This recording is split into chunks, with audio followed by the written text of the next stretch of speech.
Bonjour à tous, j'espère que vous allez bien. On se retrouve aujourd'hui pour une nouvelle vidéo sur Sebi Dadi qui sort du silence après sa victoire contre Ilan. Samedi soir en Belgique a eu lieu le combat de MMA opposant Ilan à Sebi Dadi. Cet affrontement a fait beaucoup parler sur les réseaux sociaux et c'est Seb qui a finalement été déclaré vainqueur. Ilan de son côté n'a pas du tout accepté la défaite et a apparemment déposé une contestation. Il affirme que Seb lui aurait mis le doigt dans l'œil, ce qui est interdit.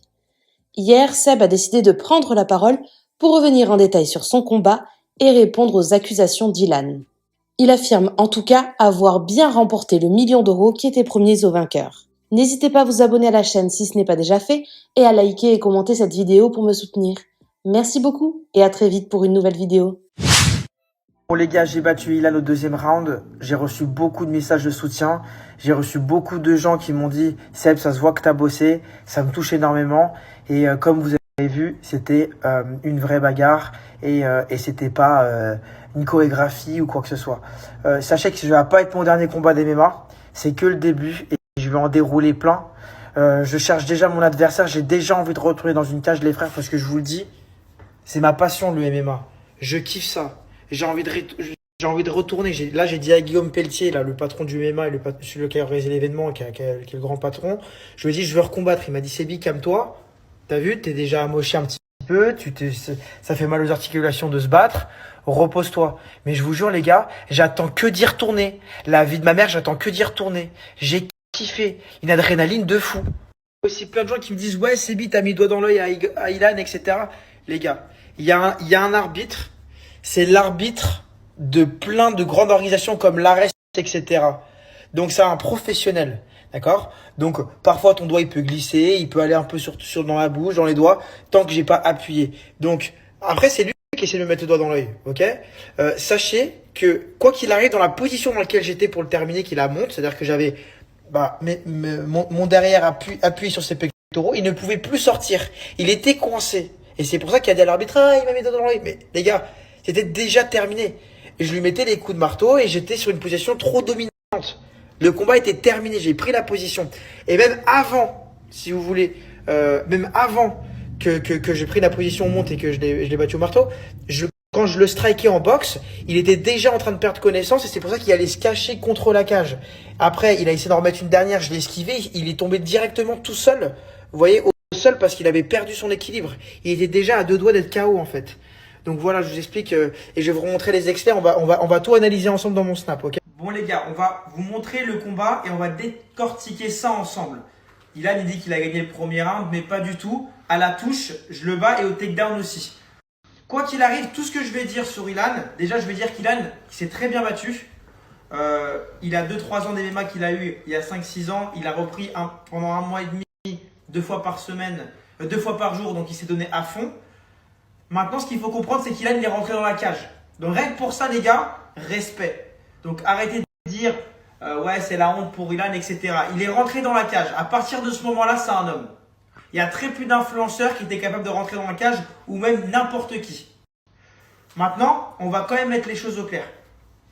Ilan, il s'est embrouillé avec mon coach pendant la conférence de presse. Du coup, il a dit, s'il y a ton coach, je ne combats pas. Donc, j'ai combattu sans mon coach. D'accord? Qui est Ilyes Bourli, mon head coach. Ça a été très difficile pour moi de ne pas avoir mon coach me coacher.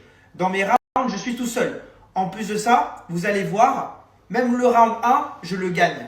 On va décortiquer vraiment ensemble. Ilan, il a ses 2 coachs.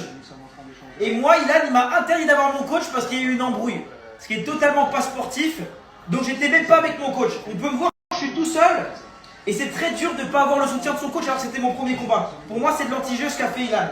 Je suis tout seul et vous le voyez avec ses coachs. Regardez, ça c'est pas une image sportive. Je suis tout seul et lui là avec ses 2 coachs. Bref, c'est pas grave. Là, moi, je sais que je vais le battre au deuxième round. Parce que là, je sais qu'il est fatigué. C'était mon game plan. Je vais le fatiguer le premier round et l'éteindre au deuxième. Et là, le deuxième round, ça va pas se passer pareil. Regardez, ça commence tout de suite. Regardez. Allez, regardez. Regardez, ça va pas tarder là. Je suis concentré, je sais qu'il faut que j'attaque. Là, je me fais embrouiller par l'arbitre alors que j'ai fait un low kick au corps à Ilan et il était debout. Ou il était en train de se relever. Donc, l'arbitre était contre moi. C'est pas grave, on reprend, je vais le terminer. Là, je le touche fort. Là, je le touche fort avec ma droite, je le retouche fort. Là, regardez, je bloque tous ses coups. Je bloque, je tape. Regarde, je bloque, je tape et je le touche. Maintenant, je connaissais son crochet. Je le retouche avec un jab ici. Je bloque, je tape. Regardez, je l'enchaîne. Là, je l'enchaîne. Regardez. Voilà, là, il va tomber KO. Il se cache contre la cage. Je bloque, je tape, j'esquive. Il se fout au sol tout seul parce qu'il est pratiquement KO. Il était pratiquement KO en striking. C'est lui qui s'est foutu au sol tout seul parce que je l'ai esquivé et parce qu'il était à 2 doigts de tomber KO. Avant même d'être au sol. Là, regardez, je lui fais croire que j'ai envie de passer par là et de passer ma jambe ici, sauf que je vais mettre mon genou en e-slice comme a dit mon coach. Je passe mon genou, je l'introduis à l'intérieur de son abdomen, je passe et là c'est la fin du jeu. Regardez, c'est l'arbitre qui arrête parce que sinon il partait vraiment à l'hôpital et à un traumatisme crânien. Donc, j'ai 3 takedowns sur Ilan. Ilan m'a fait 0 takedown. À chaque fois qu'on était au sol, j'avais la position dominante. Je l'ai touché plus à la boxe au premier round et au deuxième round. Je l'ai éteint les frères en boxe, au sol, à la lutte et en takedown. Salam alaikum. Merci à toi d'avoir regardé la vidéo jusqu'au bout. N'hésite pas à commenter cet emoji si tu es arrivé jusque-là. Ça me permettra de voir ceux qui sont restés jusqu'à la fin. Encore une fois, merci beaucoup et je vous dis à très vite pour une nouvelle vidéo.